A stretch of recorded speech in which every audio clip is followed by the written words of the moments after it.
Buenas tardes, señoras y señores. Estamos aquí un día más con nuestro programa de Psicología para Todos. Hoy vamos a tener un programa doble donde vamos a hablar de dos temas que creo que son muy interesantes y además donde creo que muchas familias, muchas personas llegan a sufrir de los temas que vamos a hablar hoy. Concretamente vamos a hablar, por un lado, en este primer tiempo, de las fobias. De manera genérica, lo vamos a hacer pues hablando un poco de cuáles son esas características de las fobias y las vamos a diferenciar de los miedos. Y por otro lado vamos a hablar de la etapa evolutiva en la cual los niños, conforme van creciendo, llegan a la etapa esa de la pubertad, la adolescencia, y nos encontramos con que a veces dentro del plano familiar pues suelen haber algunos conflictos, tanto personales dentro del mismo adolescente, como en las relaciones con la familia o las relaciones con sus iguales. Y para ello hoy pues tenemos a dos invitadas, dos colaboradoras, amigas, compañeras, a Paola Arrufat y a Sara Conesa, donde vamos a hablar de estos temas durante los primeros 20 minutos, como sabéis, y vamos a hacerlo sobre la fobia. Y bueno, antes de nada, daros las gracias y la bienvenida a este programa de Psicología para Todos. Sí, por invitarnos. Exactamente. Muy bien, pues para entrar en materia, a mí me gustaría empezar porque me dijerais qué diferencia hay entre una fobia, un miedo, ¿verdad? Que podemos hacer a veces esa clasificación o esa distinción, ¿no? ¿Qué diferencia hay? ¿O son la misma cosa? No son, ciertamente son muy diferentes. El miedo es una respuesta adaptativa, es algo universal y normal y además nos permite evolucionar, ¿no? Por decirlo de alguna forma. Sin embargo, la fobia es ya un trastorno psicológico muy incapacitante, desadaptativo y que se caracteriza por un miedo irracional a alguna situación u objeto en concreto. Claro, la clave entonces sería esa irracionalidad del miedo, puede decir, porque claro, ¿es normal sentir miedo? Es totalmente normal sentir miedo. Es más, la persona cuando padece esta fobia es incluso consciente de esa irracionalidad, de ese miedo. Es decir, sé que no debería, sé que esto no me haría nada, que no pasa nada, pero sigo sintiendo ese miedo y eso es lo que hace que lo vea clínicamente de una forma negativa y acudir a una consulta en este caso. Si viéramos entrar por la puerta una arañita o una cucarachita, ¡vaya hombre! sería normal que de pronto saltáramos, nos subiéramos encima de la mesa, gritáramos y sintiéramos pánico. No. Bueno, es desproporcionado completamente, es decir, si entra un león yo entiendo que nos asustemos. Eso sería miedo. Exacto, es un miedo y es natural y adaptativo, pero con una araña y una cucaracha no. Claro. Sin embargo, ¿por qué se da esto, no? ¿Qué es entonces una fobia realmente, Sara? pues la fobia realmente es un miedo a una cosa, a una situación. Ya veremos distintos tipos de fobia y a qué podemos tenerlo, que es totalmente irracional y entonces nos produce una respuesta de ansiedad extrema en el que no somos capaces de controlar esa situación. En muchas ocasiones lo que hacemos es evitar esta cosa o situación y por lo tanto esa respuesta la podemos medio controlar porque evitamos la situación, pero somos incapaces de enfrentarnos a aquello que nos da ese miedo irracional totalmente. Claro, eso produce, me imagino, una situación emocional extrema donde podríamos llegar a sentir pánico incluso, ¿no? Totalmente. Pánico, ansiedad e incluso va modificando nuestro propio estilo de vida. Por ejemplo, estábamos comentando cuando entrábamos, ¿no? Que Paola comentaba un ejemplo, ¿no? del miedo a los animales, a los perros, y que una persona que puede cambiar su itinerario precisamente por no encontrarse. O por ejemplo con el tema de las cucarachas en Melilla, que tenemos una gran abundancia de ellas, sobre todo en verano, pues puede provocar pues cambios en tu propia vida para poder evitarlas. Claro, las fobias las puede tener cualquier persona, incluso los psicólogos, ¿verdad? Sí, totalmente. Yo precisamente la tengo a las cucarachas. Sí, además, precisamente por padecerla, te digo que es un miedo totalmente irracional, porque eres consciente de que ese insecto no te va a hacer nada, no muerde, no pica, no te hace absolutamente nada, que eres muchísimo más grande que él y que podrías perfectamente con un pisotón terminar con ese miedo y eres incapaz, o soy incapaz, de acercarme a pegarle el pisotón. Sí, bueno, eso es lo característico de la fobia, ¿no? Que se genera conductas evitativas, de escape, incluso paralización, ¿no? Es decir, no puedo hacer nada aun sabiendo que es totalmente irracional lo que tengo en mi mente, ¿no? Pero sin embargo eso me limita mi vida, mi capacidad de tomar decisiones en relación a la fobia, y hace que tenga que llevar a cabo comportamientos que no son los más adaptativos, desde luego. ¿Qué tipo de fobias son las que nos podemos encontrar? Las más características. Porque pues, claro, hay cientos de fobias. Miles de fobias. Sí, básicamente una fobia por persona. Ya está llegando a un punto que son muchísimas. Pero así las más comunes suele ser fobia de tipo animal, muy común temor al perro, a las serpientes, a las arañas. Luego también está del tipo natural, por ejemplo, pues miedo a las tormentas, al viento en general, al mar. También está el de tipo situacional, por ejemplo, a viajar en un avión, en un barco, o montarte en un ascensor, a los espacios abiertos.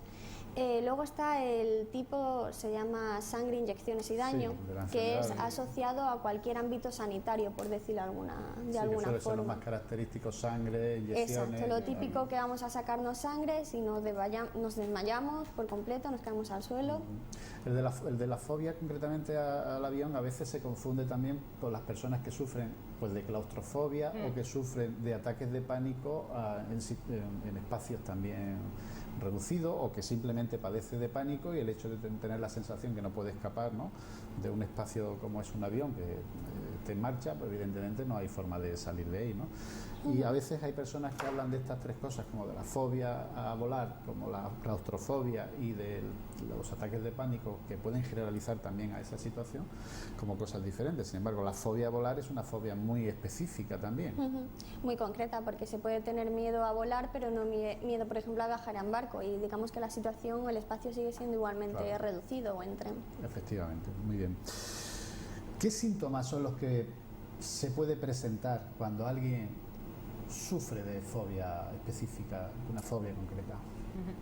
Fundamentalmente, para que sea también considerado como fobia, tiene que modificar nuestro estilo de vida, porque si no también lo podemos confundir con el miedo que hablábamos, que es un miedo que además es, todos lo tenemos, es universal y aparte es general y adaptativo incluso. Es lógico que nosotros podamos tener miedo a ciertas situaciones o a ciertas cosas o animales. Sí, efectivamente, todas las emociones son adaptativas y tenemos que, gracias a ellas, nos podemos ir adaptando a determinadas situaciones, acercarnos o apartarnos de determinados sitios, ¿no?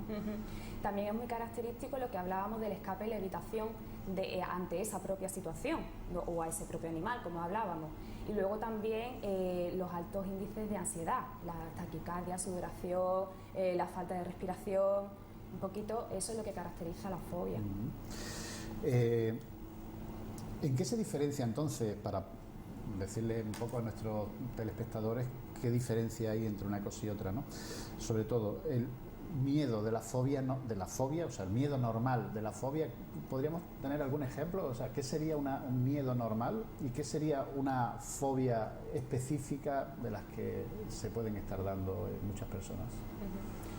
Bueno, pues como comentaba anteriormente Paola, por ejemplo, un miedo normal sería en el caso de que entrase un león, es una respuesta totalmente adaptativa, sabiendo los daños que te puede llegar a causar ese animal, el que nosotros tengamos una respuesta de escape, evitación o de protección, de autoprotección. Entonces, bueno, ese miedo es, como comentábamos, totalmente adaptativo y es bueno porque mantiene a nuestro organismo en alarma y por lo tanto podemos dar esa respuesta con rapidez.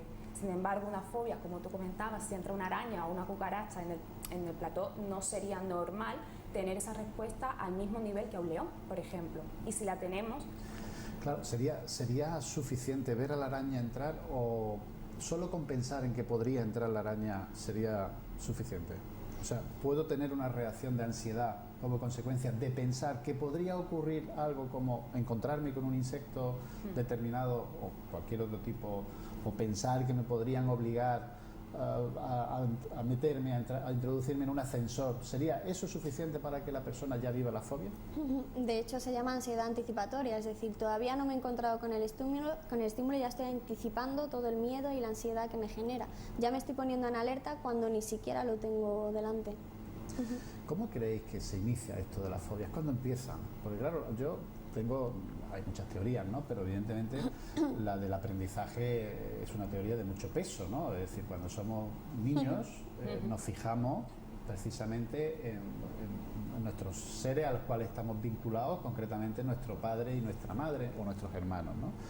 Observamos cómo se comportan ellos ante determinados estímulos y se aprenden cosas buenas y se aprenden cosas malas. Con lo cual, esa teoría del aprendizaje, sobre todo en las primeras etapas de la vida y tal, sería uno de los motivos, supongo, del aprendizaje o del inicio de una fobia. Sí, cierto. Es decir, por aprendizaje vicario, yo veo, por ejemplo, cómo a mi madre, por ejemplo, le ha mordido un perro, o mi madre tiene miedo a las cucarachas, y yo lo aprendo y lo interiorizo. Y de mayor, pues voy a tener la misma fobia. Luego también se puede aprender por transmisión de información, es decir, que a lo mejor los padres tienen un niño en la casa, se está comportando mal y le dicen, como te sigas portando así de mal, te llevo al médico a que te pinche. Es decir, por transmisión de información errónea están haciendo que el niño coja fobia a ir al médico, cuando realmente le tendrían que quitar importancia y decirle, bueno, va a ser un momentito, es algo bueno, claro. Todo lo contrario. O sea, sería malo utilizar este tipo de argumentos por parte de los padres contra los hijos como una manera de presión o de castigo. Buscar el castigo a través de esto, porque no son conscientes a veces de que podrían estar fomentando el inicio de una fobia o el mantenimiento de una fobia, porque claro, se inicia la fobia, pero ¿por qué se sigue manteniendo? Pues se sigue manteniendo generalmente porque no se comprueba que realmente no es un peligro en sí la fobia o el elemento al que le tienes fobia, es decir, como sueles escapar, sueles huir de esa situación, se crea como un círculo vicioso en el que yo me escapo, reduce mi ansiedad, me refuerza positivamente y ya no compruebo si es verdad que eso me iba a matar o no me iba a matar, como por ejemplo en el caso de la cucaracha o de la araña, ¿no?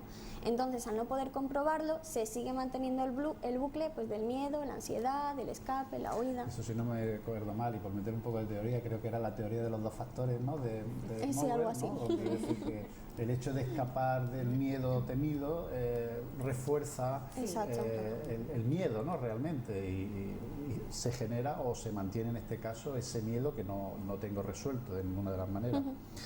Bueno, supongo que esto es un problema serio, es decir, bueno, los que nos dedicamos al tema de la psicología clínica o sanitaria, nos encontramos frecuentemente con personas que, además de otros problemas, pues pueden manifestar fobias, algunas no resueltas, ¿no?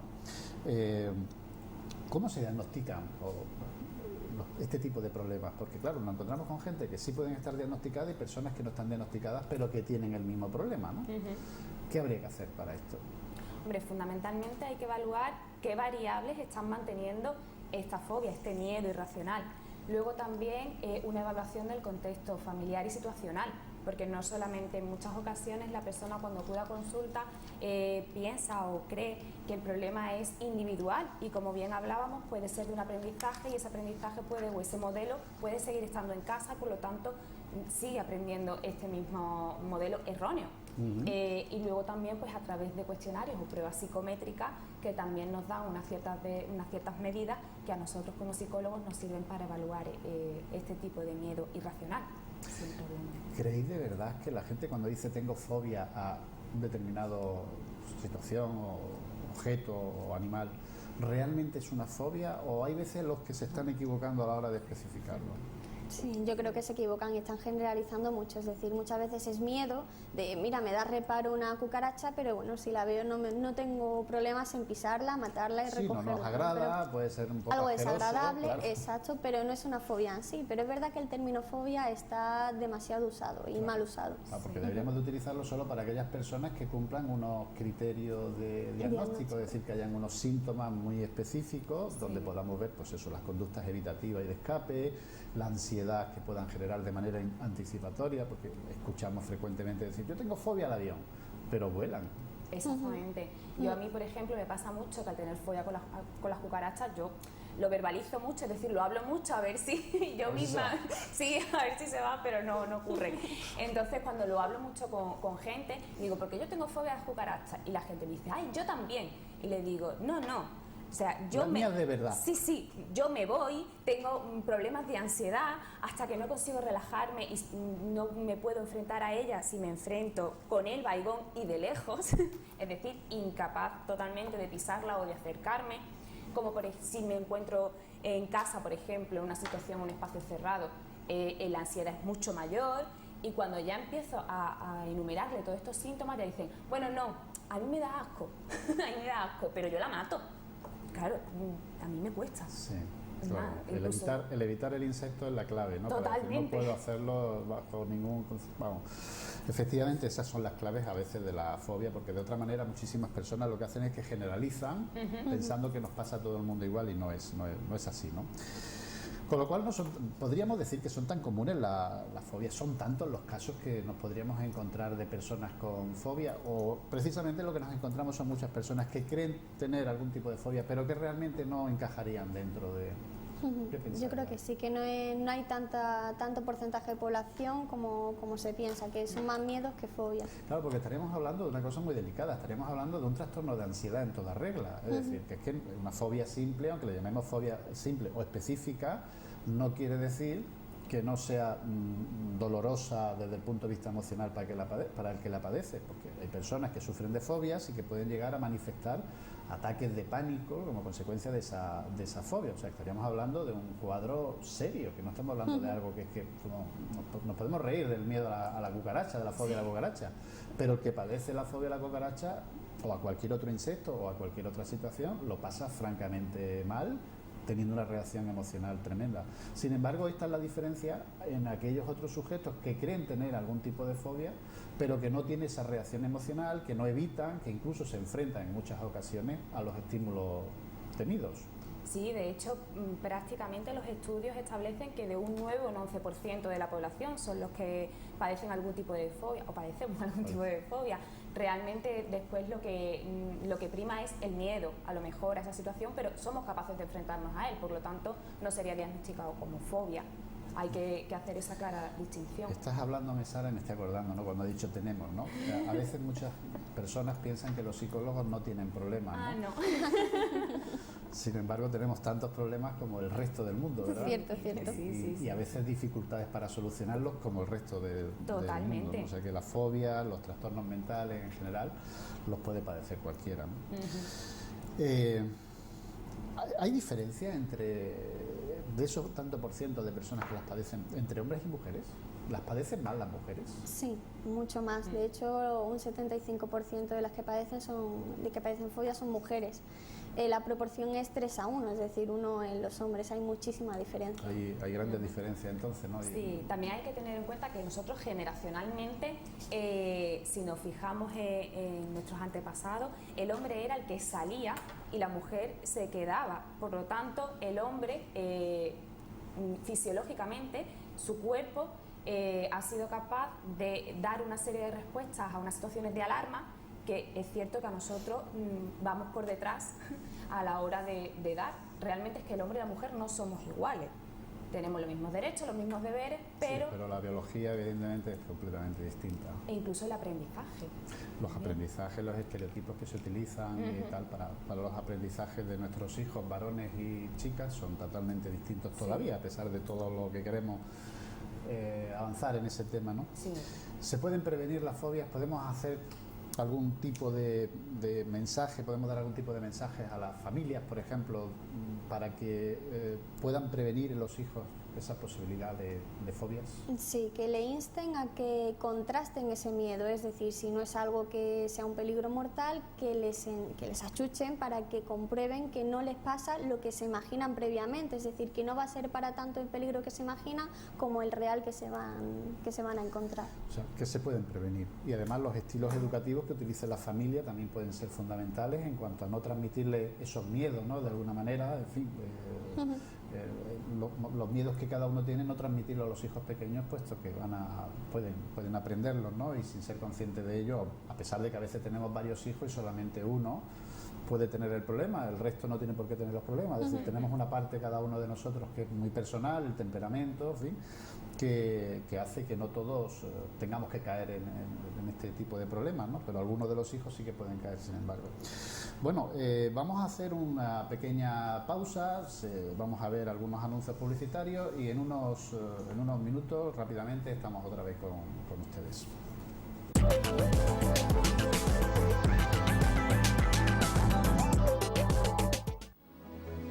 La mejor atención médica en Melilla la ofrece la Clínica Rusadir.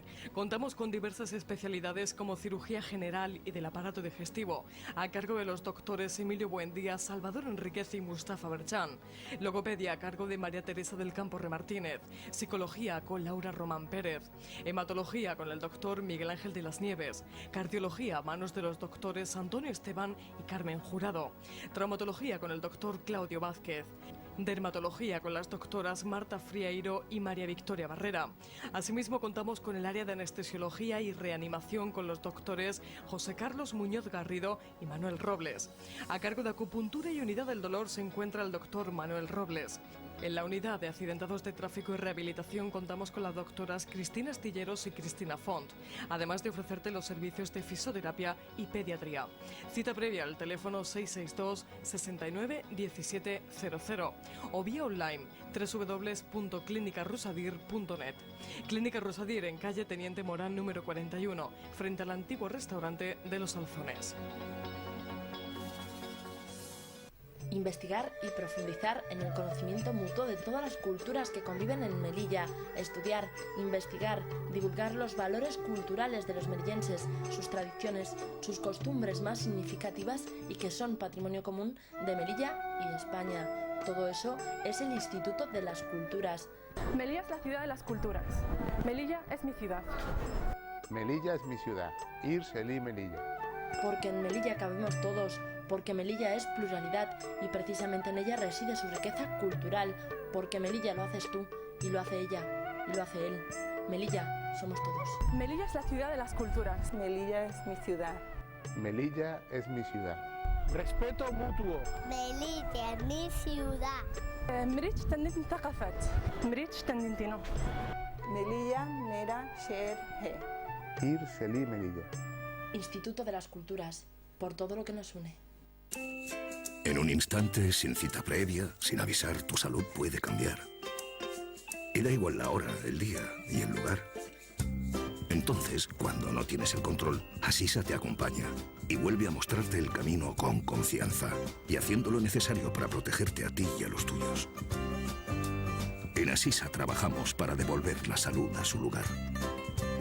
Asisa, patrocinador oficial del equipo nacional de Sirenas. Llega a la ciudad el programa Melilla en Red. Una iniciativa que permite a los ciudadanos acceder gratuitamente a Internet desde cualquier espacio municipal o público.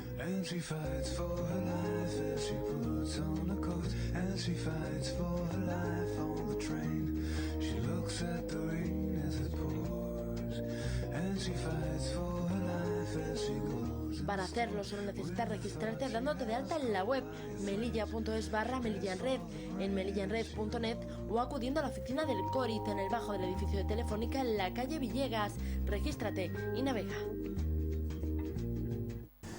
Muy bien, aquí seguimos en Psicología para Todos con nuestras dos invitadas, con Sara Conesa y con Paola Arrufat. Vamos a cambiar el contenido de las entrevistas ahora porque vamos a empezar a hablar de la etapa de la adolescencia y algunas de las problemáticas que nos podemos encontrar con nuestros hijos adolescentes, ¿no? En esa fase de su desarrollo personal, en el que se suele decir que en esta etapa no es una pauta genérica, pero sí que nos encontramos con adolescentes más complicados, más difíciles, aparecen conflictos en casa con algunos de ellos, pueden aparecer problemas en el ámbito académico, en el el ámbito social, también dentro de las relaciones interpersonales, en ocasiones pues porque no salen del grupo y en otras ocasiones pues porque no se integran en un grupo, ¿no?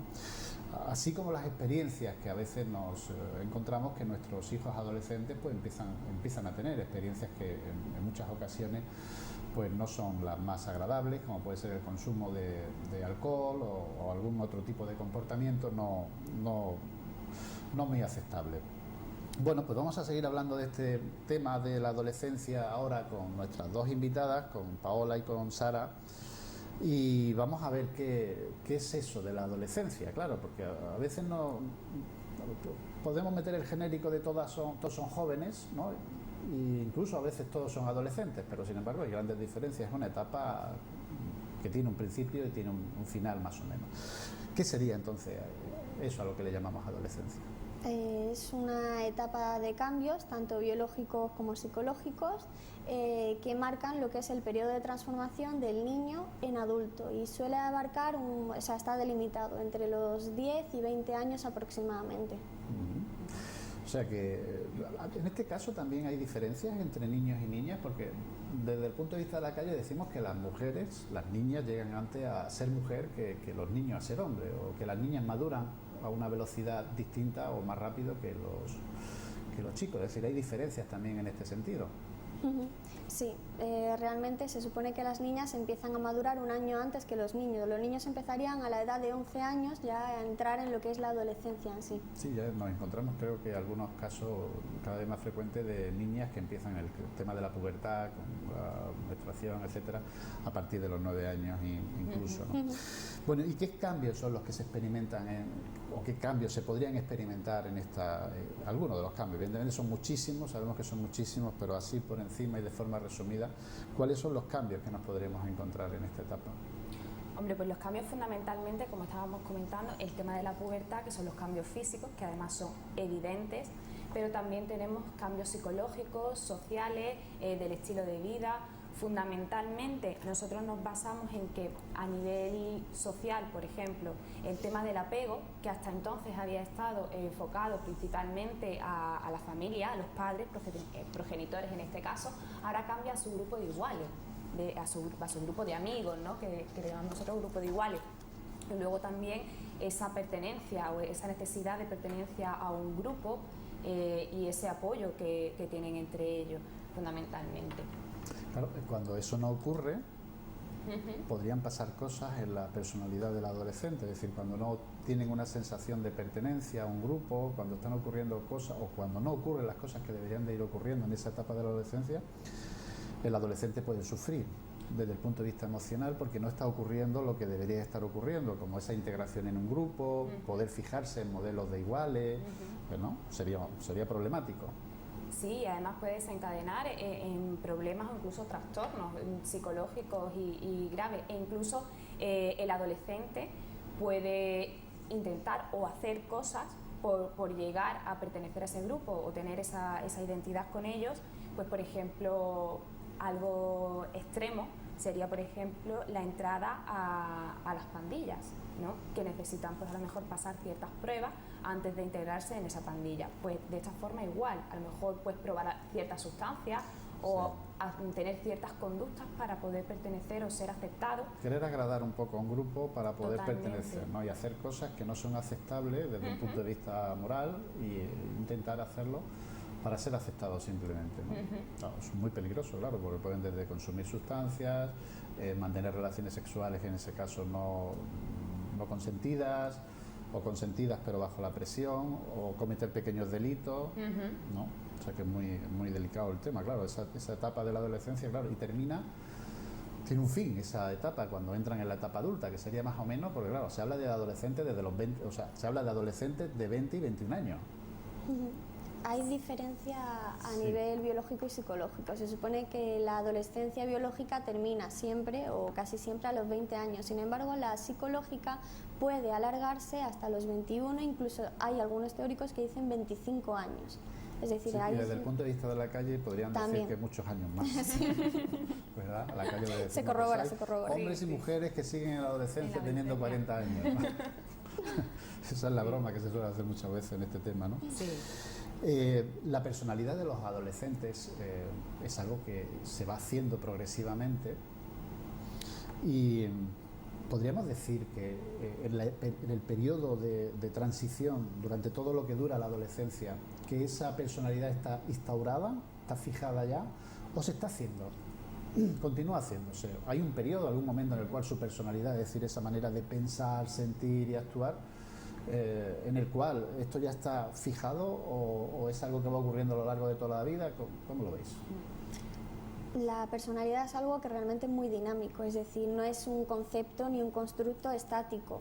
Es verdad que durante la adolescencia se van como a instaurar los pilares básicos para que se desarrolle una personalidad en concreto, pero a lo largo de la vida sí que puede ir variando un poquito, depende de pues, la situación familiar, personal, las social. Experiencias que se vayan teniendo a lo largo de la vida, que nos hace cambiar nuestra filosofía o nuestros sistemas de valores. Sí. Claro, los gustos, las preferencias que empiezan a tener los adolescentes son las mismas que tenían cuando tenían 10 años, 9 años, o parece que no, ¿verdad? No.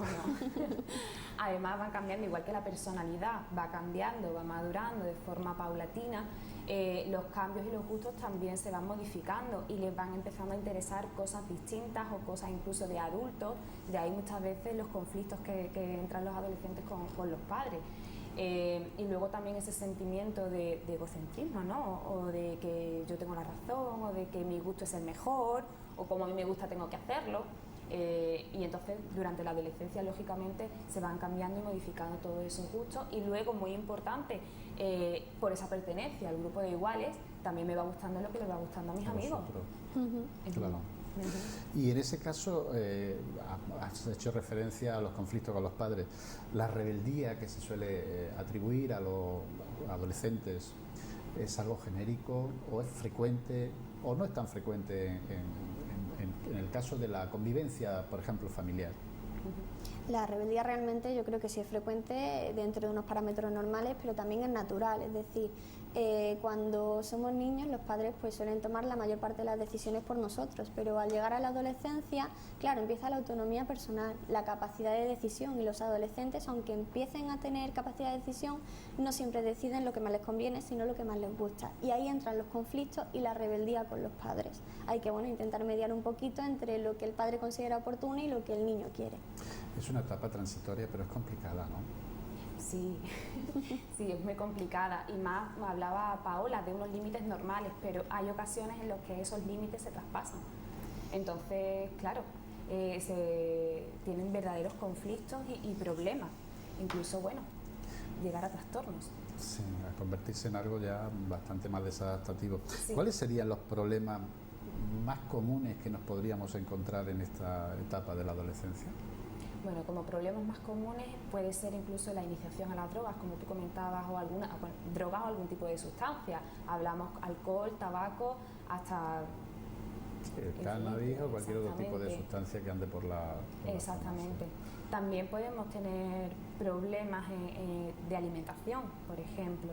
Si no soy aceptado en mi grupo y tienen una estética determinada y yo no me adapto físicamente, quiero modificarla para poder tener esa aceptación dentro del grupo y por lo tanto empezar a modificar mis hábitos alimentarios. En ese sentido, recordar el estudio que hicimos, participamos Paola, Marina Fernández y yo, que lo hicimos durante 2 años en los institutos, donde había un porcentaje muy importante de malos hábitos en relación a la forma en la cual los jóvenes, los adolescentes se alimentaban, ¿no? Y hablábamos, creo que era de hasta un 15% de una muestra de aproximadamente 1.000 alumnos, de sujetos que estaban teniendo dificultades en los hábitos alimenticios relacionados con la restricción alimenticia, es decir, que apartaban de su dieta determinados alimentos que consideraban que les podía engordar, que dejaban de tomar alguna comida en el día o diferentes comidas en el día, ¿no? Era algo preocupante y en el segundo estudio pues andaba un poco, con una muestra más pequeña, andábamos por el 10,5% aproximadamente de adolescentes que seguían puntuando de forma bastante significativa en el cuestionario que se había aplicado. Es decir, que es un tema como el de alcohol y otras drogas que efectivamente esa etapa de explorar, de buscar, de ver qué ocurre y de copiar lo que hacen otros, pues puede llegar a ser bastante peligrosa, ¿verdad? Claro, además teniendo en cuenta lo que hablábamos de que el apego o mis figuras de referencia cambian de ser mis padres, mis progenitores, mi familia a mis amigos, lo que hacen ellos está bien.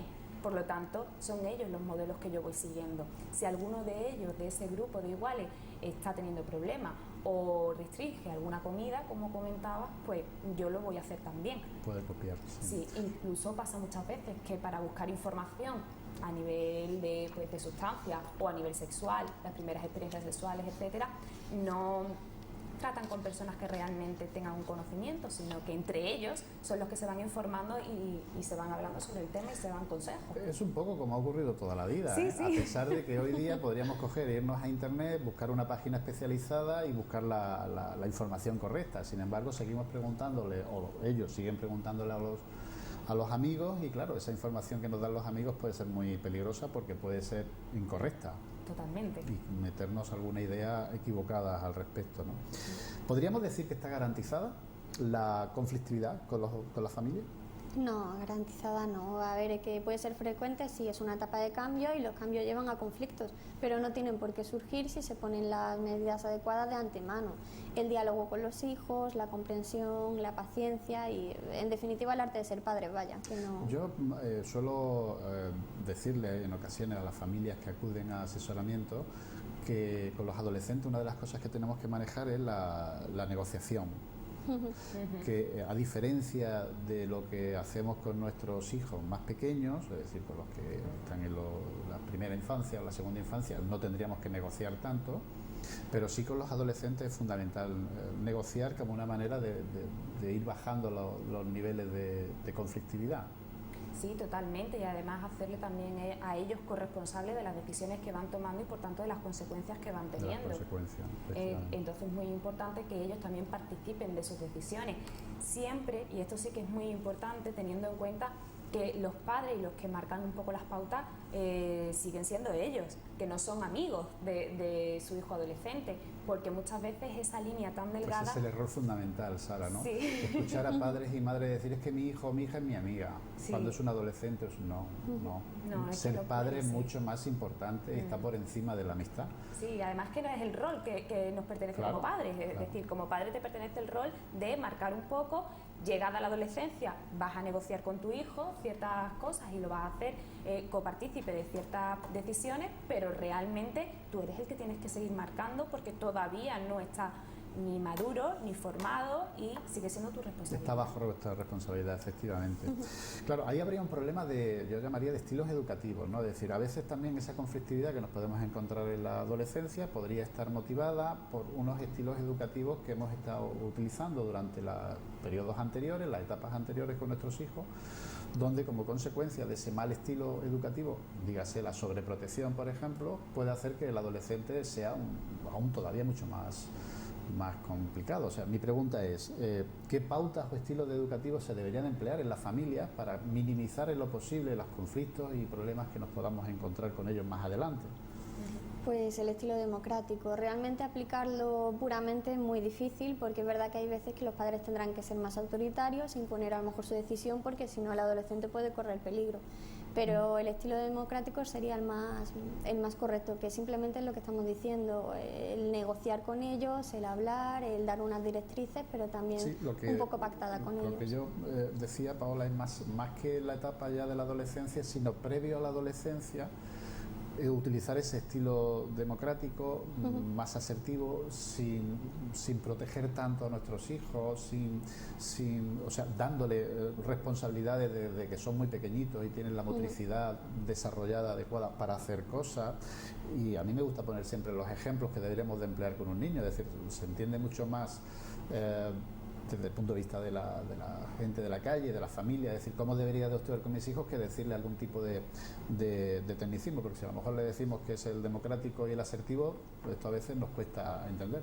Pero ser democrático o asertivo en el seno familiar sería darle responsabilidades al niño desde el primer momento, responsabilidades como que aprenda, hay que enseñarle evidentemente, pues desde que se levanta por la mañana abriendo los ojos, evidentemente, empezar con vestirse, asearse, hacer la cama, recoger cosas, es decir, ser autónomo en la medida de lo posible y de la edad de la que estemos hablando, ¿no? Por ahí pasaría el tema de la educación de tipo democrático, ¿no? Sí, totalmente. Y además, algo que yo siempre digo, y la gente que me conoce lo sabe, hay también que enseñarles desde pequeño, es decir, esto empieza desde pequeño. Muchas veces nos encontramos con una serie de problemas en la adolescencia que es que vienen arrastrados por unos estilos educativos o por unas formas de llevar a nuestros hijos anteriores que podíamos haberlo mejorado. Entonces, algo muy importante y que los padres de hoy en día nos cuesta mucho es el decir no, el frustrar a nuestros hijos, el decirle no. Desde muy pequeño hay que enseñar al niño que existe un sí y un no, porque luego en la adolescencia ese no se va a traducir en grandes problemas o conflictos y entonces, bueno, él tiene que tener instaurado también que ese no o esa frustración y no todo se consigue aquí, ahora y ya. Entonces, el que las conductas, tanto las positivas como las negativas, tienen consecuencias, bien positivas o bien negativas, es fundamental que empecemos desde que son pequeños. Totalmente. No esperar a que sean adolescentes. No, Es decir, para nada. Intentar instaurar conductas nuevas en los adolescentes será más difícil que en los más pequeños. Es fundamental. Además, si lo añadimos a lo que es un propio adolescente, ¿no? Como decimos, en el que todo soy yo contra el mundo, yo tengo razón, mis amigos y yo somos los que estamos en posesión de la verdad y ahora viene mi padre a enseñarme que tengo que hacer mi cama, es como, perdona, ¿qué ha pasado? No, esto lleva un aprendizaje previo, siempre, como tú mismo comentabas, adaptado a la edad del niño. Claro. Creo que a las familias todavía nos faltan aprendizajes de este tipo, creo que a todas las familias nos falta, ¿no? A pesar de que, claro, funcionamos normalmente en nuestro ambiente familiar, en nuestra casa, funcionamos con lo que sabemos, con lo que hemos visto de nuestros propios padres y tal. Pero está claro que estamos todavía notando que existen muchos errores en el funcionamiento, en el estilo educativo con nuestros hijos y que muchas veces las consecuencias de los conflictos en esta etapa de la adolescencia e incluso conflictos que llegan a extenderse a etapas más de sujetos más adultos, de hijos más adultos, están motivadas principalmente por todo lo que fuimos sembrando desde el principio, ¿no? Con lo cual el inicio de cómo tenemos que empezar a corregir y a educar y tal es fundamental desde el minuto uno en el que nuestro hijo viene al mundo. Por ejemplo, el hijo que viene al mundo a veces lo cogemos en exceso, lo cogemos en el momento que llora y le reforzamos el lloro, sí, ¿verdad? O lo metemos en la cama en momentos en los que reforzamos un poco sus debilidades.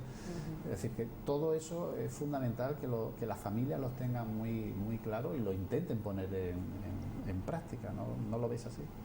Sí, totalmente, lo que hablábamos, adaptado siempre a la edad del niño, pero hay que ir empezando desde muy pequeño, lo que hablábamos de frustrarlos, de enseñarles ciertas conductas, ciertas responsabilidades. Cada conducta tiene una consecuencia y tú tienes que asumir esa responsabilidad de lo que tú has hecho. Todo eso es importantísimo. En muchas ocasiones también influyen los estilos de familia, es decir, hoy día tanto la madre como el padre trabajan fuera de casa, pasamos poco tiempo con los niños y a lo mejor es más sencillo vestirlo yo en 5 minutos que esperar durante una hora a que él se vista. Pero eso a la larga trae consecuencias mucho más negativas.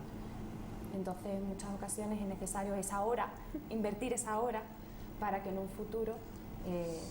¿Creéis que puede ser que las familias a veces consideren que los niños, a muchos de ellos, teniéndolos alimentados, calentitos y bien cuidaditos, sería suficiente? O tenemos un papel, creo que la familia, los padres, las madres tienen un papel muy activo, ¿no? en la educación de los hijos, ¿no? Sí, realmente con que estén sanos y bien vestidos no es suficiente. Tienen que también generar esa autonomía personal que luego, además de adolescente, le vamos a reclamar, ¿no? Y viene eso desde pequeñitos, claro, no solamente eso, sino que después al final, cuando son adultos, también lo vamos a ver. Bueno, tengo que decir que el tiempo, a pesar de que no lo creáis, ha volado. Sí. Hemos finalizado el programa y solo nos queda agradecer a nuestras dos invitadas el hecho de que hayan aceptado estar aquí contándonos sus conocimientos sobre la adolescencia y sobre la fobia. Muchas gracias, Sara, muchas gracias, Paola, y a ustedes decirles que ha sido un placer tenerles ahí y nos veremos en el próximo programa. Buenas tardes.